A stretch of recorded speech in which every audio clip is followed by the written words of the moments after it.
Welcome back to my channel. It has been a while, but today I decided to actually talk about my hair. Yes, this Asian blonde balayage ombre hair. I recently just got it dyed about, I believe it's already been 2 weeks now since I've dyed it, and of course it's faded out into a lovely blonde balayage pretty much. And honestly, I am seriously in love with it. Anyways, because I have definitely been through a journey with this whole process of becoming blonde, I thought I would actually talk to you guys and share with you guys my experience, my advice, and the hair products that I actually use to, maintain this blonde and actually keep my hair healthy and happy at the same time. Let's just start off with where it all began. I started dyeing my hair at the age of 17, and of course my hair is naturally black. Like if you look at my roots, that's basically how black my hair is. I first started dyeing my hair with the L'Oreal box, and yes, you can get this at Walmart, Target, Walgreens, any type of convenience store. I did the color brown, and I remember my friend actually helped me dye my whole entire head, and this was definitely without bleaching, just so that my hair would stay kind of natural in a sense, but also when it hits the light you can definitely see like a hint of that color on my head. And moving on to that, that's when I started dyeing my hair more into this orange brown box. And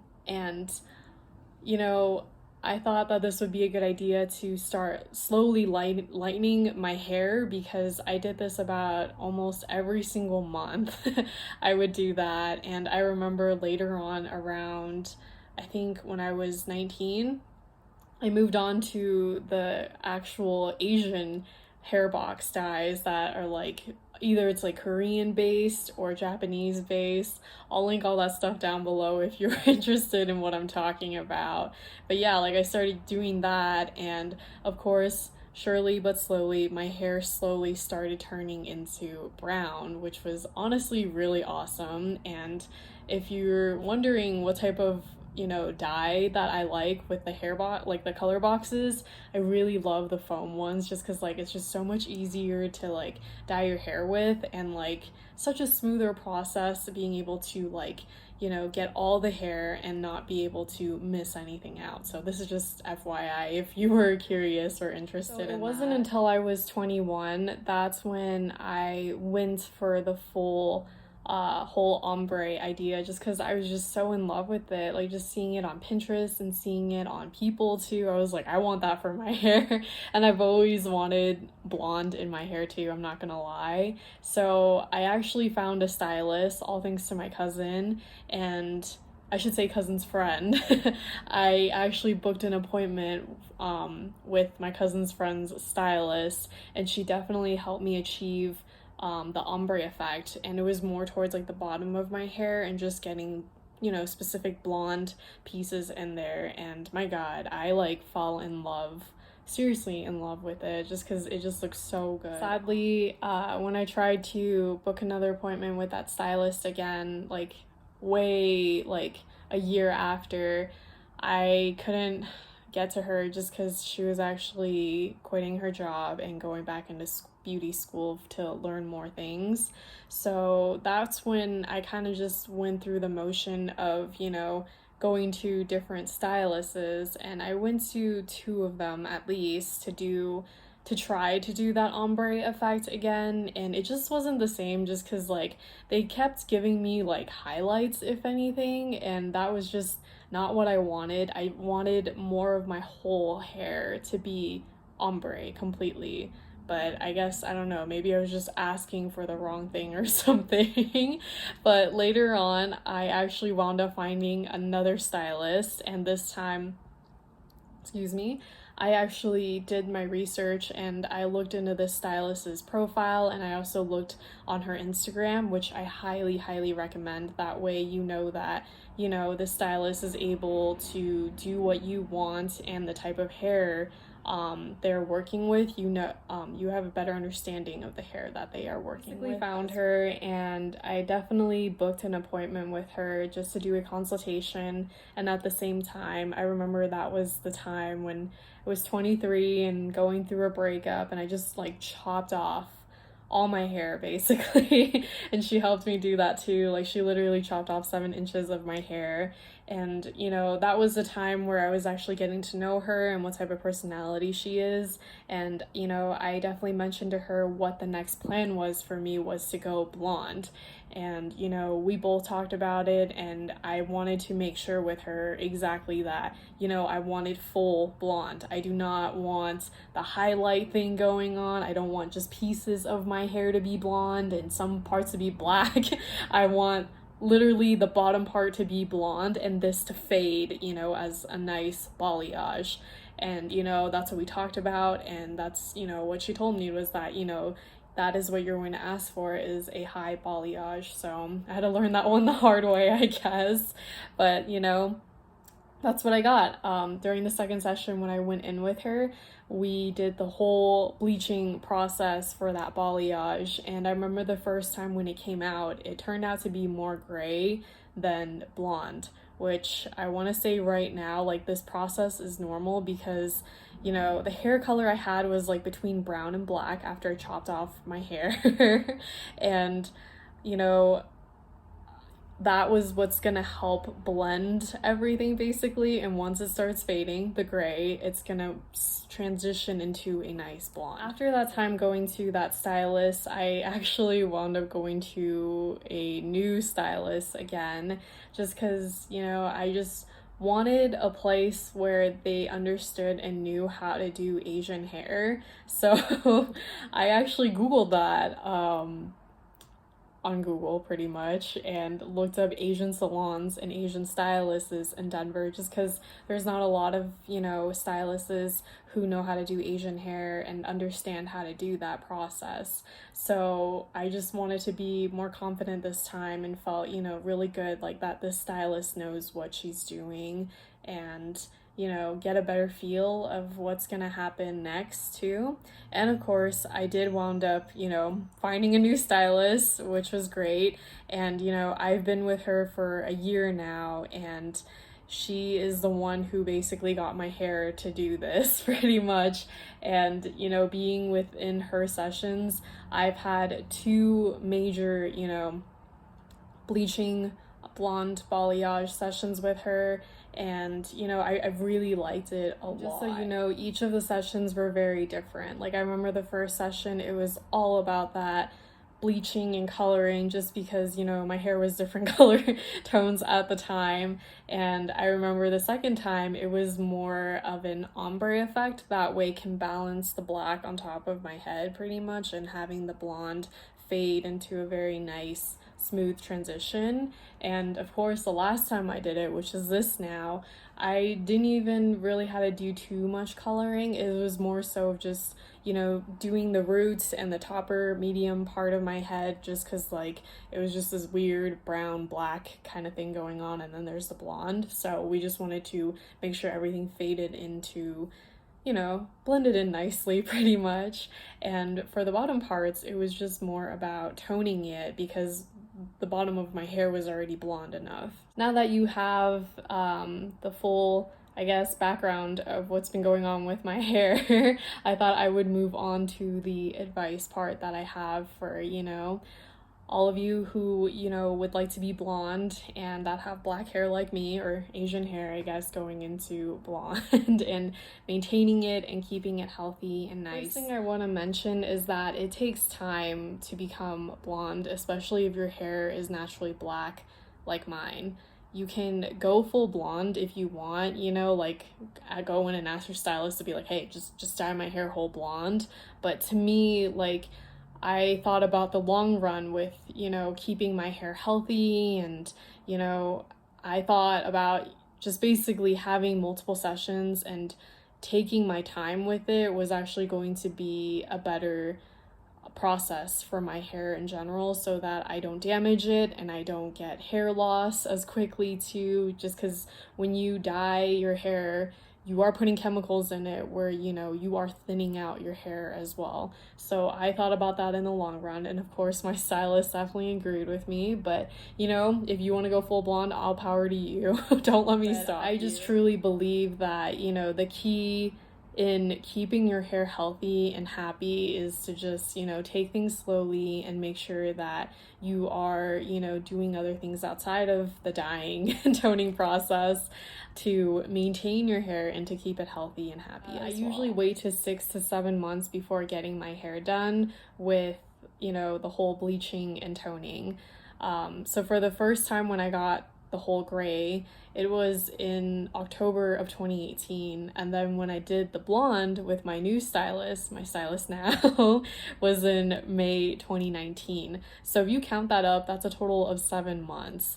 And say if you don't want to wait that long, give your hair at least a month, you know, or so, just so that, you know, you have time for it to heal and let it grow, because it's a lot on your hair with the whole bleaching. And, you know, instead of bleaching it too, I would recommend toning it too if you want, because that is definitely a lot less harsher on your hair than bleaching. Just in case if you don't know the difference, and no, I'm not a hairstylist, but I looked this up on Google just in case. If you don't know the difference between a toner and a bleach, what a toner does is it just basically alters your shade of hair, your shade of blonde, but it doesn't lift the hair color. So you are able to manipulate different shades of blonde onto your hair with toner, versus when you are bleaching it, you are literally lifting that hair color and making it brighter. So that's the difference, just in case. And another bigger thing that I do want to mention is that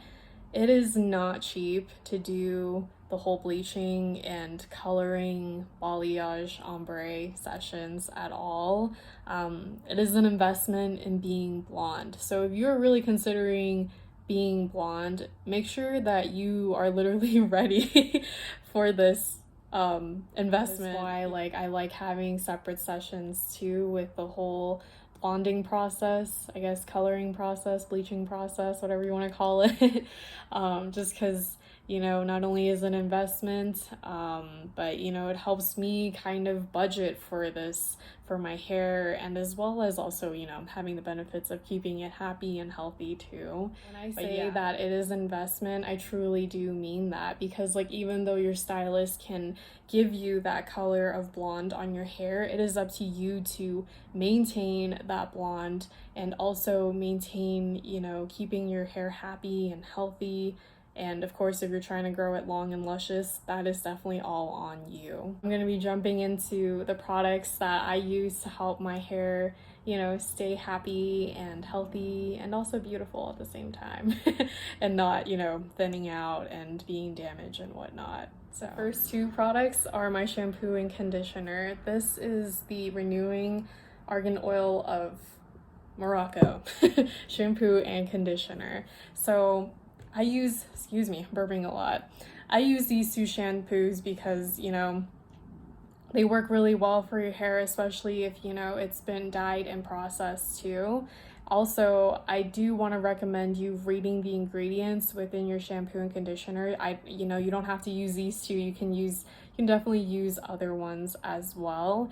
You just want it to help your hair, you know, grow beautifully and luscious, not damage it more, and, you know, strip off the blonde process that you have invested in. Another thing I want to mention about, you know, shampooing and conditioning my hair, I guess washing my hair, I wait 3 to 5 days to wash my hair, especially if I just got it done. This helps with keeping the blonde longer and not fading as fast as well.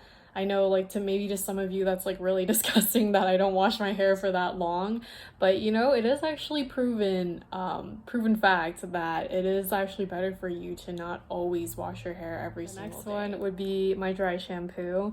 I use this one just in case if y'all wanted to know, and you know, it's gonna be your best friend for those few days that you haven't washed your hair. Like, I definitely prefer this baby just because, like, not only does it smell good, but, you know, it also, like, for me, it blends in with my blonde too, which is very nice because when you spray it out, here, I'll give you guys an example. It comes out as like white, you know, and I'm able to just blend that in with my hair and whatnot. So it smells good, keeps my hair volumized, and you know, it lasts for a while. So what can I say? The next product is Violet shampoo, and the one that I'm using is Not Your Mother's Blonde Moment shampoo. And this Violet shampoo is, you know, this comes in handy when your hair is really starting to fade more, and this is after more of like a month after you've, you know, dyed your hair and whatnot, just because like it'll start coming in with the brown orangey parts. So you'll know what I mean if you have dark hair and whatnot. But I only use this once a week. Sorry guys. Mixing it with my shampoo, and usually it just works as a nice shampoo. You can either mix it together or you can even, you know, use it separately as a shampoo as well too. It's up to you. So I usually like to mix mine. I also want to mention you don't have to use the one that I just mentioned. There are plenty of other, you know, violet or blue shampoos out there that you could be using. And you know, if you're not sure which one to use, you could always ask your stylist too. I'm sure they will recommend you an amazing brand and something affordable as well to help maintain your blonde hair as well. Number 4 is this lovely hair mask. This is the As I Am. This is for dry and itchy scalp care, made of olive and tea tree oil. And this is mainly for dandruff. So I know not everyone deals with dandruff, but for me, it helps with my dandruff, all thanks to not washing my hair because my scalp gets pretty dry. So when I use this hair mask, it definitely helps soothe my scalp and just calm the dandruff down. But I just want to mention, if you do not have dandruff problems like I do, you can still use a hair mask, you know, a hydrating one, to help maintain your hair, to keep it healthy and luscious and silky, all the jazz, to just help, you know, keep your hair happy. I use this hair mask for about probably twice a week, just because I don't like, I mean, not twice, 2 times in a week, twice a week, just because I don't like dealing with the dandruff a lot. But say that, you know, you're not dealing with dandruff, you can definitely just use a hair mask once a week and you'll be good. This is by far my favorite product. This is the hair cream, the nourishing hair cream from the Argan Magic. And what I like to do with this baby is, after I am out of the shower and done drying off and, you know, toweling my wet hair, I like to apply this product onto the bottoms of the ends, and sometimes even up parts here where it gets a little frizzy and tingly as well, just because like it helps with it helps with just unfrizzing there we go, my hair, if that's a word. And it also helps with just, you know, untangling some of my hair too, to just help it smooth it out and stuff like that. This thing, you know, boosts the shine on my hair, it restores the moisture, and it also revives the, like, what is it?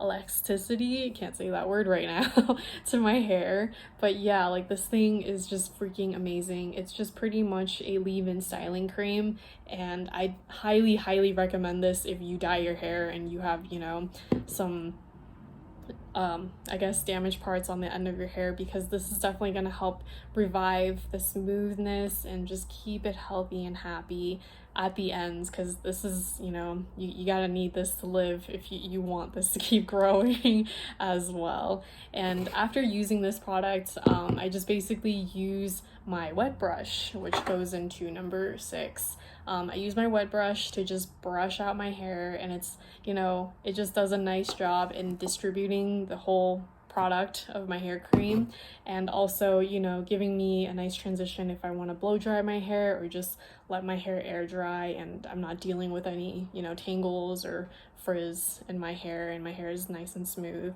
as it dries. I do use this after every single hair wash that I do, just because this really just adds in a lot more to, you know, keeping my hair happy, I guess. I keep on saying that word. I feel like that's gonna be the main word for today. But yeah, like, that's why I highly recommend this hair cream. And of course, you don't have to use this one. You can use a different one too, but I just highly recommend that to helping your hair stay happy. So that is pretty much about it with my whole experience of being or having Asian blonde hair. If you guys have any questions or concerns, feel free to leave it down in the comments below. I will definitely get back to you on that. And I just want to say thank you so much for, tuning in and sticking around, and also listening to me sharing this advice. I hope it was helpful. So until next time, I hope you guys take care. Bye.